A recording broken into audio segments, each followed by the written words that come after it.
Salut fidèles abonnés, merci de recevoir mes salutations agro-éco-responsable. La terre ne trompe pas, c'est vraiment, on ne tige pas avec elle.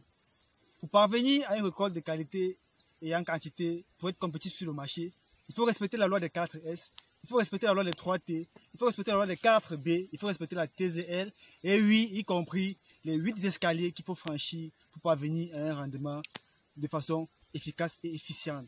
Ça, ce sont les éléments que vous pouvez trouver sur notre chaîne YouTube en termes de vidéos. C'est les éléments que vous pouvez trouver sur notre page Facebook en termes de publications écrites pour pouvoir vous renchérir davantage. Alors aujourd'hui, nous sommes dans une exploitation de gombo où on nous a fait appel. Car vous le savez, chez nous, c'est l'agriculture de terrain et non l'agriculture de bureau. C'est ce terrain que nous allons vous montrer, les erreurs qu'il faut éviter dans la culture de gombo. Car ce n'est pas important à faire ces erreurs-là. Imaginez-vous, nous sommes dans une exploitation que vous voyez là. C'est du gombo, mais malheureusement, nous avons sur le terrain, nous sommes choqués, nous sommes touchés. Vous voyez qu'ici, nous avons un pocket de semis. Sur ce pocket de semis, nous avons environ, si le cameraman peut avancer, nous avons environ un plan, 2 plans, 3 plans, 4 plans, 5 plans. Imaginez-vous 5 plans sur un pocket. C'est pour obtenir quoi? Ce n'est pas le nombre de plans par pocket qui influence sur le rendement. Non.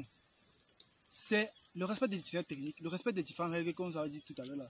Qui est déjà la qualité de la semence, le sol, le suivi. Quand vous mettez 5 plans, c'est pas pour autant dire que c'est ça qui va garantir le rendement. Il faut savoir qu'il y a une compétition. Quand vous avez 5 plans comme ça fait que chaque plan a besoin d'éléments nutritifs. Plus ils sont serrés, plus la compétition est élevée et moins sera la croissance et le rendement. Donc, il n'est pas important de gaver un trou avec le nombre de plans. C'est pas ça qui importe. Un plan par pocket, ça suffit. Et là, maintenant, pour le suivi qu'il faut, ça vous donne le rendement que vous avez besoin. Non seulement ça c'est des théories qu'il faut éviter. Il y a aussi le fait de dépendre des produits. Comme vous voyez là, ça c'est un produit qui a été épandu. Ça c'est déjà un gaspillage. Ça ne se fait pas. Ça c'est un gaspillage parce que quand on dépend un produit, on fait l'épandage en couronne. C'est-à-dire qu'on vient sur une distance. Vous voyez là, il y a le feuillage là. Sur cette distance-ci que vous faites votre petite rondelle là et vous prenez le produit que vous épandez dans le trou dans ce trou là et puis vous refermez légèrement parce que les racines vont quitter de là vers le feuillage, prendre les nutriments pour revenir ça au niveau du tronc et fertiliser. Donc ce n'est pas le fait de venir verser le produit comme ça. Non, c'est pas efficace.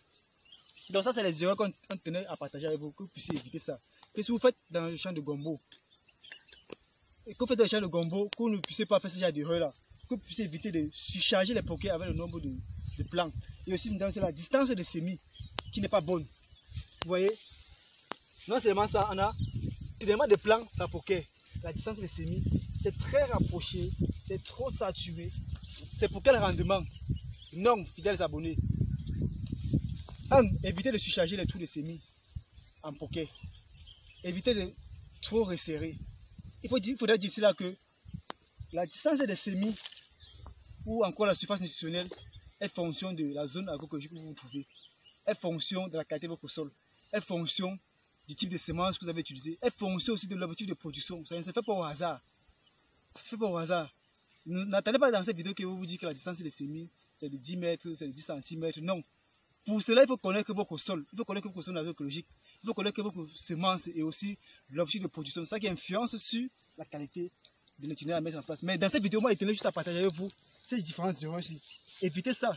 Ce n'est pas la quantité de graines par pocket qui influence le rendement. Non. Vous avez un plan par pocket, mais le suivi que vous faites, ça vous donne la très bonne qualité. Ça, c'est pas vraiment un truc à encourager. Donc, c'est pour montrer aux uns aux autres que sur le terrain, il y a des personnes qui ont la volonté, mais n'ont pas l'expertise ou la technique nécessaire pour pouvoir réussir. Et comme tout à l'heure, on parlait de la loi des 4S. Ouais, dans les 4S, on a la semence, on a le sol, on a le semis, on a le suivi. Vous voyez que là, c'est un peu enherbé. Il faut désherber, vous voyez. On ne voit quel rendement là, on ne voit quelle production là. Hein? Parce que normalement, plus tard, il aurait été intéressant de venir faire l'éclairage, un éclairci, c'est-à-dire que éliminer les mauvais plants et laisser le meilleur plan possible pour pouvoir avoir un bon rendement et plus tard une bonne production. Donc c'est un peu ça, c'est un peu la même erreur partout, hein, comme vous pouvez voir. un peu la même erreur partout. Et vous voyez là, il y a énormément de criquets, comme vous voyez, qui sautillent là. Qui sautillent et c'est eux qui rongent les feuilles. Et quand ils rongent les feuilles là, ça fait que en termes de photosynthèse, la plante ne pourra pas avoir accès aux nutriments et par conséquent, il y aura perte et il n'y aura pas production. Donc, fidèles abonnés, c'était comme ça pour vous le Chantina Agroafricain. Pour partager avec vous cette erreur dans la culture de gomo afin que vous puissiez l'éviter, afin que vous puissiez savoir ce qu'il faut faire. Ce qu'il faut faire, c'est éliminer et éviter d'utiliser au maximum le nombre de plants par semer. Un plant par poquet, c'est suffisant. Évitez de faire l'épandage sur le collet, mais faites plutôt un épandage en couronne. Donc, fidèles abonnés, disons-nous à très bientôt pour une nouvelle vidéo encore plus intéressante, encore plus alléchante. Si vous n'êtes pas abonné, qu'est-ce que vous faites? Abonnez-vous. Chez nous, c'est l'agriculture de terrain, non l'agriculture de bureau. Nous allons vous apporter les différents éléments nécessaires pour que vous puissiez avancer. Les différents éléments nécessaires pour que vous puissiez vous lancer, pour que vous puissiez vous booster, mais de la meilleure des façons. Faites-vous accompagner si vous ne maîtrisez pas. À chacun son domaine. Alors, la terre ne trompe pas, c'est vraiment fiche fabriquée.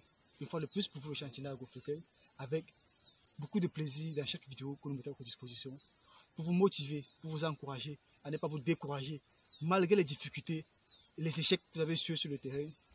Ça ira. Comptez sur nous, nous sommes là pour vous accompagner. À très bientôt. Ciao.